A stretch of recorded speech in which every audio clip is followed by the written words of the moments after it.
So I'm with Jess McPherson from NRG Solar, based in Adelaide. We're in Glen Innes, the renewable capital of the New England area. We're across the road from CatchPower's top secret development and research and manufacturing facility. And we've got a wind turbine behind us. Let's get into it. Let's get into it.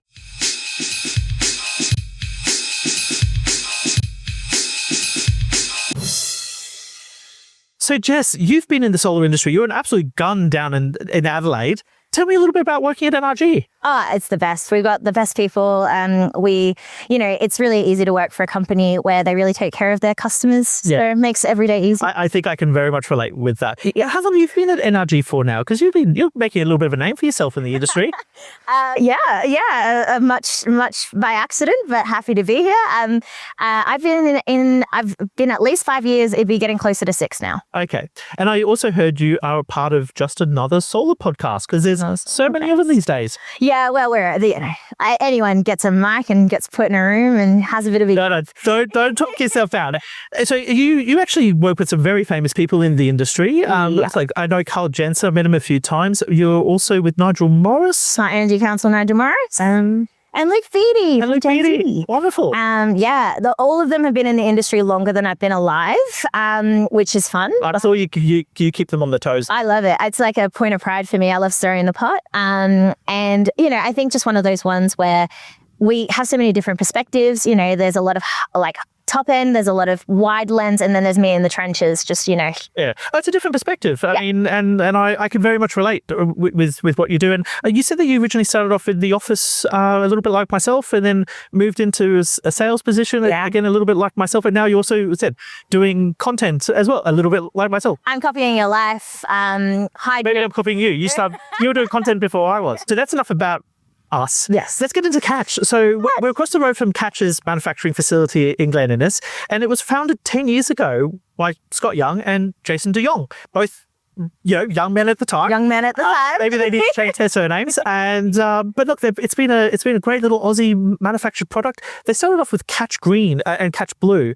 which were a solar hot water diverter. And I was really impressed by this. So I'm very much a proponent of self-sufficiency, and it was like having a battery without the cost of a battery. So like nowadays, where everyone's quite familiar with, like you've got solar generation, you use whatever you produce first, and then any excess gets put into a battery or put into the grid.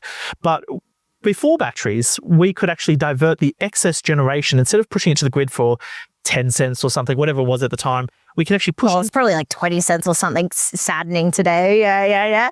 And now what they were doing is essentially controlling how much power would flow to the hot water element. There were specifically resistive elements so that your hot water would eat up that excess generation as if it was a battery. And it was a very clever little product.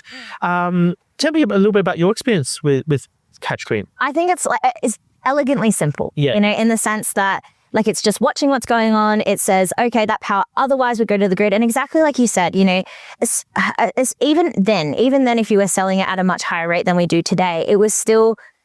Why wouldn't you want it free? Why wouldn't you want it free instead? Look, I think they were quite for what they were quite a sophisticated product. And then Catch released the Catch Relay, and things really took off for them at that point. And it was basically a consumption meter, hot water controller, all in one. And we used it to essentially... Were you using all the functions on a lot of sites? Not when it first came out. So when it first came out, it was very much, okay, I've got 3.5 kilowatts going to the grid. My element's about 3.5 kilowatts. Close the circuit, divert that power to the hot water. It was a much simpler, cheaper way of essentially controlling hot water. It was much smarter than the timer. We've done actually a few videos on the Catch Relay, or nowadays called the Catch Control.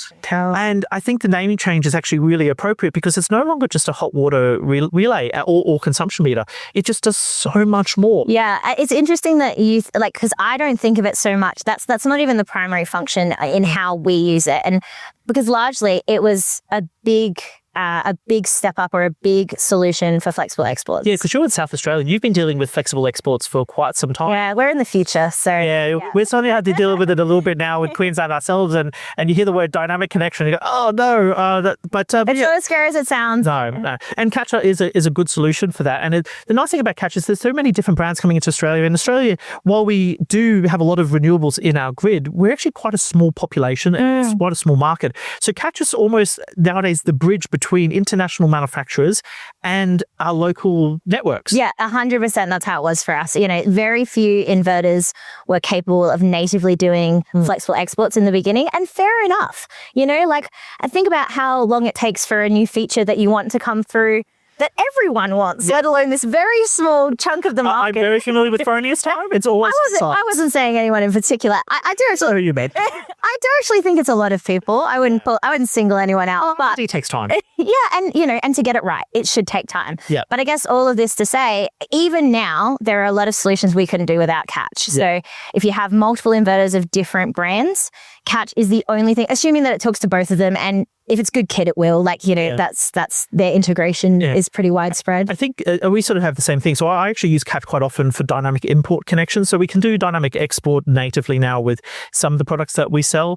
But dynamic import is still a bit of a sticking point, especially for EV chargers. So in Queensland, if it's anything over a 20 amp connection on single phase, it either has to be on a ripple control, almost a bit like an off-peak circuit, which is not great. It's either on or off. But with Catch, we can do dynamic import. So you can have the full power from the charger most of the time, but if there's a spike in demand or, Energex or the local network needs to reduce consumption, they can ramp down these EV chargers as appropriate, which I personally think is a much better solution. So I use it quite regularly with the Watt Pilot and Watt Pilot Flex, specifically for dynamic import control. And I will say, as far as I know, I'd love to be proven wrong, but it's the only way we can actually see flexible exports in action. Yes, Derek. Yeah, Derek. Without Derek, but not only that from a customer's perspective, so that they know what's going on, but also from our perspective, if we're looking at if we're trying to check and say, yes, this system produced what it should, or was it? Oh, man, yeah, it was probably flexible exports becomes a very convenient excuse. Yes, okay. So you can actually say this was dynamic export, or no, actually there is something we need to rectify. Well, because otherwise it would get lost. Yeah. It would get lost especially if it's something that is an issue to do with peak, something that's clipping at the top end of, if the top end of our curve is flattened out by flexible exports regularly, it's a lot harder to see. It's a lot harder to even know. Yeah. She's talking about flexible export. So one of the things that we actually moved away from selling a bit of Catch for hot water, especially with batteries, the Catch doesn't kick in until the battery's fully charged, and then you're feeding power to the grid. Because earlier it relied entirely on, okay, you're feeding 3.5 kilowatts to the grid, let's close the circuit. Yes. So now they've got this function called IntelliControl, which I think is a real game changer for Catch. And they're putting a lot of R&D into AI tools. They acquired Solar Analytics a couple of years ago. So they've got a lot of that's really clever Solar Analytics functionality. And what they're doing is they actually can predict what your solar system should be producing and will choose to turn on things like your hot water or maybe your EV charger, so that you're not being limited so much by those dynamic export limits. 100%. So, it really brings a solar system into the 21st century. And not only that, and it's so intelligent with all the data it's getting. What did they say? They get 12.9 billion data points a day or something ridiculous. That's absurd, yeah. And they take all that data and they say, okay, and from there, here is actually our recommendation of a retailer. Yeah, the retailer, because a lot of our job as consultants is basically trying to consult customers as to how to maximize the benefit of their solar system, and choosing a retailer to fit your needs is a really hard thing to do. We can use, generalizations, but when you've actually got proper interval data, generational data, and then AI algorithms that are constantly getting new power price structures, I can't keep up with the industry. I mean, we used to have one retailer, Energex. Nowadays, I can't even. Look, there'd be more than I can count on my hand. And there's new ones coming and old ones going, and so sometimes you'll find one you really like and you'll start telling people about it, and then 2 months later it changes and you're going, how many people did I They've all be there. So the idea that you can just simply push a button on the app and it says, okay, you should be with company X over company Y. I think. And you specifically, not the general person, you based on your data and your habits. Yeah. That's the best one for you. No, look, there's definitely more coming from CatchPower. I think there's lots of good things in the works. Obviously, we might know some top secret information that we're not allowed to share on camera, but watch this space. Also in Glen Innes too. So we've obviously visited Catch. We've got to talk to the development team and see some of the testing. What did you actually think about the manufacturing facility? It's a lot bigger than you'd expect.